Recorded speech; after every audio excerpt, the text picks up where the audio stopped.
বাবা ছিল না, আমার মায়ের নাম ছিল মরিয়ম, ওনার বাপ ছাড়া সন্তান। আল্লাহকে আমি বাপ ছাড়া সন্তান দিবার পারি, মাও ছাড়া দিবার পারি, পারে কিনা? আল্লাহ পারে, কথা বলা কথা। ইসলামকে বল লাঠি হাতে নিয়ে পাহাড়ে গিয়ে ঘুরতেছে, বিরাট লাঠি হাতে তার। দেখি একটা একটা গম্বুজ পাথর, এমন সুন্দর একটা কুটিরের পাথর।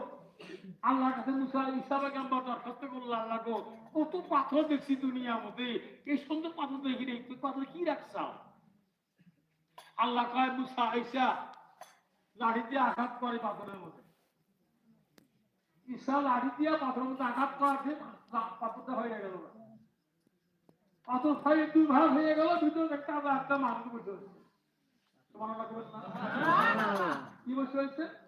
তাজা একটা মানুষ তসবিহ হাতে। ঈসা গাম্বার দিকে থম হয়ে গেল, সর্বনাশ, এই পাথরের মধ্যে তাজা একটা মানুষ কেমনে থাকে?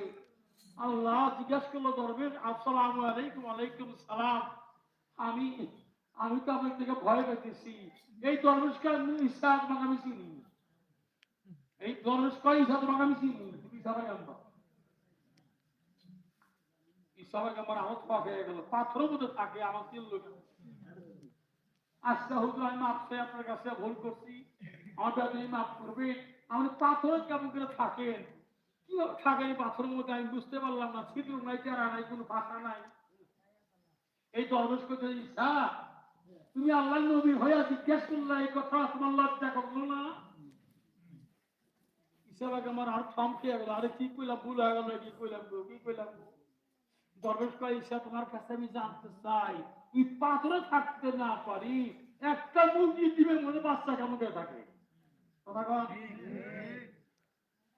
মুরগি ডিমের মধ্যে বাচ্চা, তাজা হইয়া ঠোকরাইয়া ডিম ফাড়াইয়া বাড়া, কি না?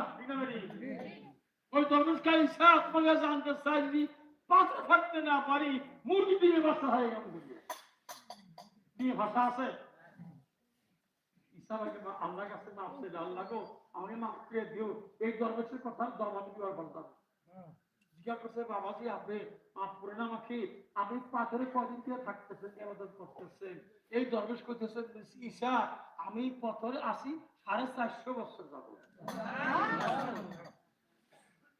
ঈসা শ্বাসের দায় করছে, আল্লাহ মাফ করে দাও, এই যে একটা লোক 450 বছর ইবাদত করতেছে, আমি এক সময় হইতে অনুগমন করিয়া কও আল্লাহ না করে বিষয়টা উঠাবো।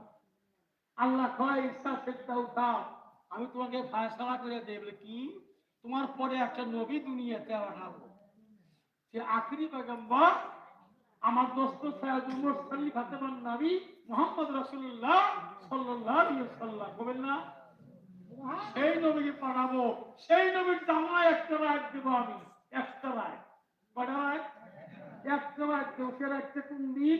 এই সামনেই সে চাঁদ আসতেছে, সামনের চাঁদের 14 দিবাগত রাত্রি।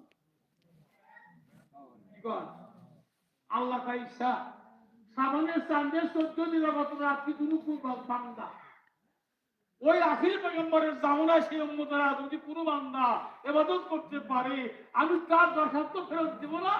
450 বছর ইবাদত করে যে সব পাইছে, এক রাত করে সেই সব পায় আমাদের। করবো আমরা সবাই, করবো এই একদল উড়িতে উঠিয়ে দিচ্ছে, খরচ উঠিয়ে দিচ্ছে, খরচ করা যাবে না, হয় না? এই মুক্তিরা মানে মজুদ করা যাবে না, খরচ করা যাবে না, দিয়ে দিবে। কি কর